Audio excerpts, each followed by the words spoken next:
Amaina gange ninze Nanteza Jean Mary. Ntuuse okusiima kwange okwebaza maama Namutamba Helen ni maama Kadagora support gye bampeire. Nebaza abaana ba BTM obusobozi bwe bampeire. Nebaza ku ni ba Miss ba Busoga mwebale kunenda. I promise you I will do the best. Thank you.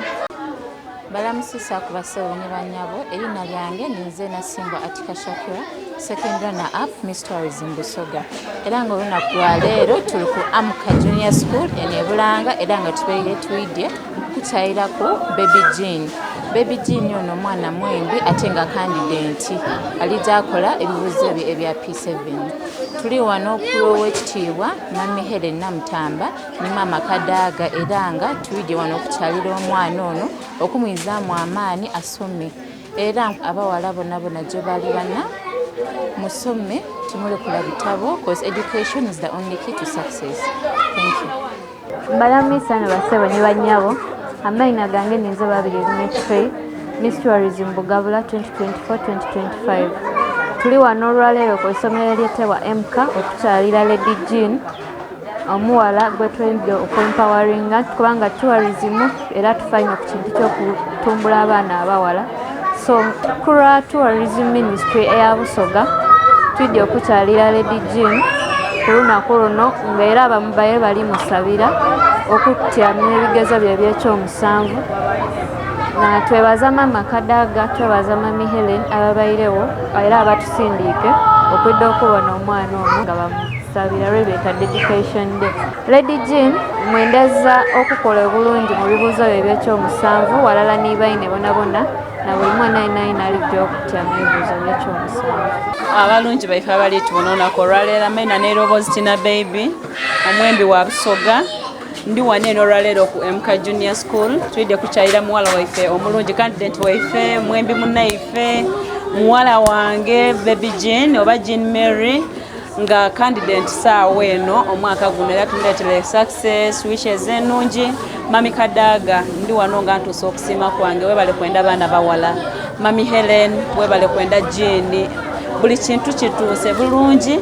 Baana ba BTM tusiima obuwagizi bwe Baby Jean ne salad emwe donna dituuse.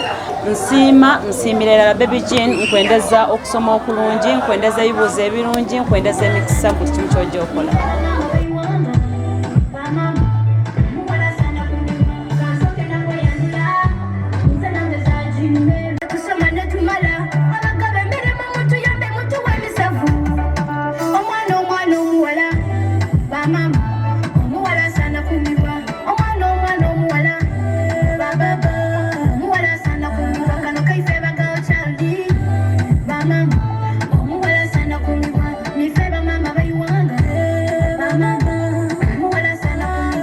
Nasre Frederick dos owemuka omwana ono engeri yakolamu akola bulungi ino era tuli kumusuubira okubanga omwaka guno akujja kubanga avuna first grade wetwira mu bya music mu mwana aidde ebyokwemba bulungi ino is a good musician so ndidi nti akujja kubanga agasa eiwanga lino nga Uganda.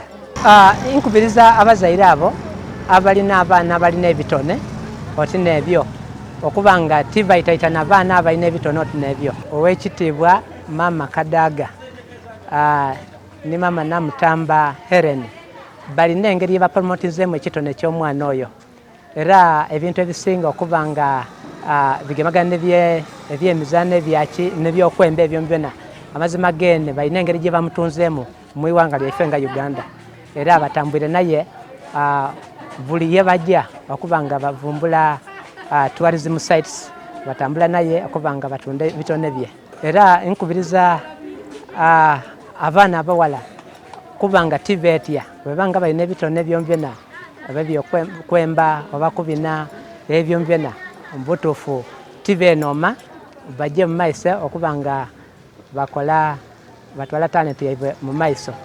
Amaina gange nga ninze Teacher Nansabike Mwajuma omusomesa wa Emoka Junior School teacher wa Nanteza Shanam ye mwidi ongo Omwembi Baby Jean aina ebitone bingi byayina halo mwana ifabire bambi timu zibu timu bi awaya ni baine embera donna bambi aditwaliza walala.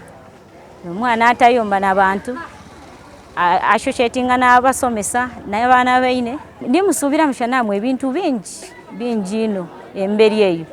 Ajja kuba omwembi omulungi, omukini omulungi, omwana omulungi era ajja aba omuzaire omukalamu.